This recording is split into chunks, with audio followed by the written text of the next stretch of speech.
Ho ho ho everybody, happy holiday season to you and your loved ones. Every family has their own traditions for the holidays, but I think the Christmas ones take the cake for the really weird ones. Some families will do a Yankee swap, in which everyone gets together and randomly swaps gifts with everyone. Some will do a Secret Santa party, in which everyone is given a name of a family member and you only have to give a gift to that one person. I went to school with this one guy that told me his family tradition was something called the crazy glass pickle or something like that. His mom would hide a pickle ornament in the Christmas tree and whoever could find it first on Christmas Day got an extra $50. Personally, what I would look forward to during the holidays were the weird independent Christmas-themed animated films that Cartoon Network would show during the month of December. For whatever reason, I don't hear these talked about very often, so go grab your spiked eggnog and gather around the fireplace. Here comes Jack the Obscure Christmas Jackass to educate you on more obscure animations. Before I do though, a special shout out to the OG Best Cartoon Network special, Ed, Edd n Eddy's Jingle Jingle Jangle. I wish I knew more about whatever holiday Rolf was celebrating. Also a special shout out to the Rugrats Hanukkah special, which was honestly a pretty good introduction as to what Hanukkah is. My social studies teacher was busy vibing to Apocalyptica during class for some reason in our religion unit, so I think he didn't do a very good job explaining it.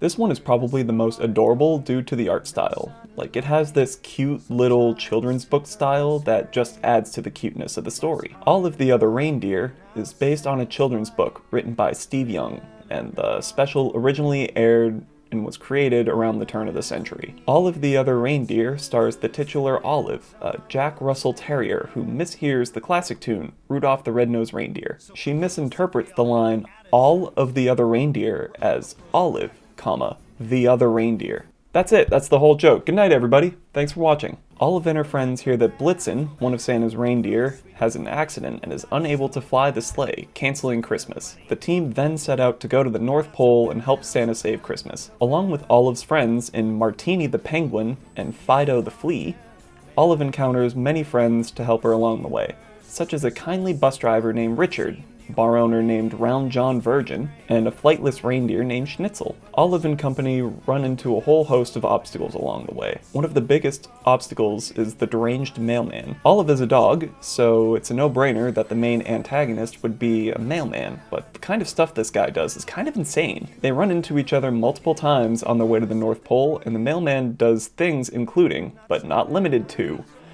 abducting Olive, accusing her of mail fraud, trying to cause a car accident with a bus, disguising himself as a diner waitress and luring Olive into a trap, tying her up again, faking mean letters from children to deter Santa from delivering gifts on Christmas, and switching Santa's toy bag with a bag of junk mail. And why does the mailman do all of this? Because he doesn't want to deliver mail during the Christmas holiday. Look, I get it. I hate working during the holidays too, but like, where are you going for the holidays? He doesn't make any implications that he has a family or anything. I think he's just mad because he wants to be mad about something. And I'm not saying you need to have this huge family to appreciate the holidays, but like, there's no need for him to be a Grinch through any backstory or anything. I think he's just species profiling this Jack Russell Terrier wanting to do something good for the world. Looking at the cast of this special is also a ride in itself. Olive is voiced by Drew Barrymore, and besides that, the cast includes legends like Tim Meadows, Ed Asner, Billy West, and Michael Stipe of REM. Stipe even performs an absolute banger of a Christmas track, cementing this as one of my all-time favorite Christmas classics. When you walked in, may I be frank, of course we were suspicious. It seemed you were playing a nasty prank, that's why... All around, Olive is a complete treat of a movie, and I make it a regular thing to look back at it. Like, this is my Christmas story. I'm also gonna rate these all 2, so it's not too boring of a video, so I give All of the Other Reindeer 4 snowflakes out of 5. Look out! The all-time favorite Christmas hit, Grandma Got Run Over by a Reindeer, is now crashing it on video.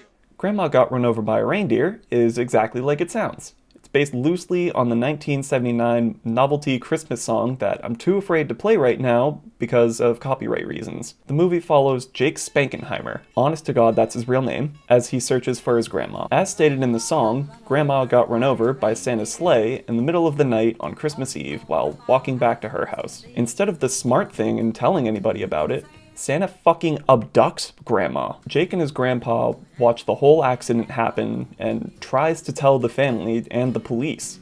But of course, Jake is young and stupid, and Grandpa is old and senile, so nobody gives a shit what they have to say. 9 months pass, and Grandma is still missing. Which, hold on a sec. That actually sounds like either really bad policing or bad searching or something along those lines. Like, if your grandma was missing for 9 months, you would probably want to put more effort into finding her. But from what it looks like, everyone's just kind of okay with it. Jake might be a dumb kid, but at least he's trying. I'm rooting for him. Like, how the fuck are you gonna do Grandma dirty like that? Still trying to figure out how to get Grandma back, Jake emails old Chrissy Kringle himself to try to get to the bottom of it. Santa's head elf replies back and takes him to the North Pole. Okay. I'm all good with suspending my disbelief for the sake of the universe. Like, Santa can be real in the cartoon because it's a cartoon and you can make up the rules as you go, whatever. But I'm over here thinking the whole point of Santa not doing anything in the first place when Grandma got run over was because he didn't want to ruin the mysticism of Santa Claus. And here is his head elf saying, nah, fuck that. Do you want to see where Santa sleeps? Random kid who happened to find Santa's email address?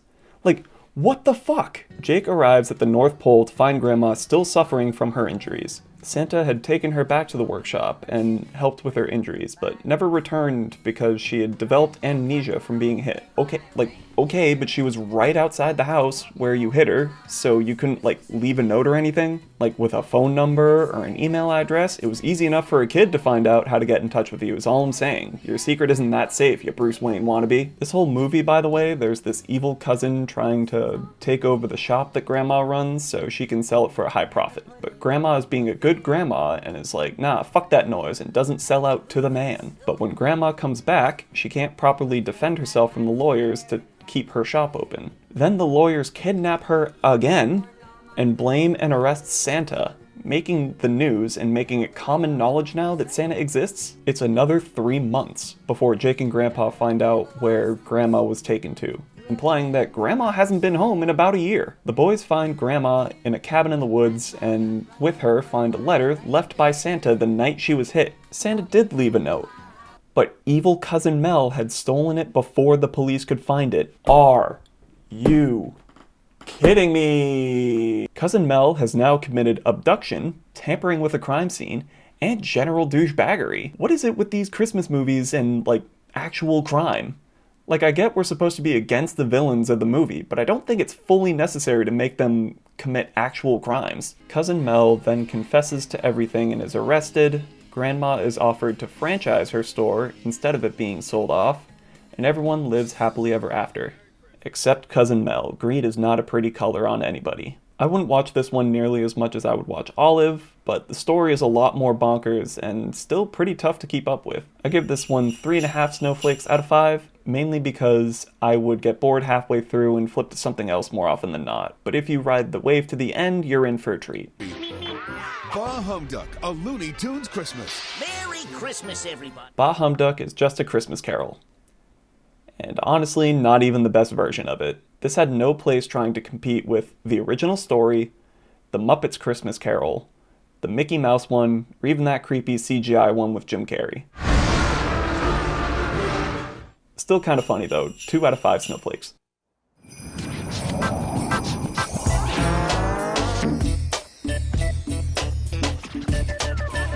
The Night Before Xmas is about Elvin, an elf that gets hired by Santa to make toys for all the little girls and boys. However, when Elvin is placed in charge of making a little drum that goes pa-rum-pa-pum-pum, Elvin takes it upon himself to put a sound chip in it and make it sound like an 808 drum machine. Santa fires Elvin as he chooses to pursue his real dream job, to become a rapper. That's right, baby, we're getting real into the weird shit now. Elvin moves to California and meets other rappers along the way, and they go through the trials and tribulations of fame and fortune. From starting out small, to getting signed to a record company, to being worked like animals with little to no payout, to realizing the terms of their contract were predatory and exploitative at best. While Elven and crew are working hard, Santa and the elves at the North Pole are exposed to a dangerous, unnamed virus, and Santa is forced to cancel Christmas. A dangerous virus canceling Christmas. Who would have thought of that ever happening? Elven hears about this and tries to escape his contract in order to go back to the North Pole,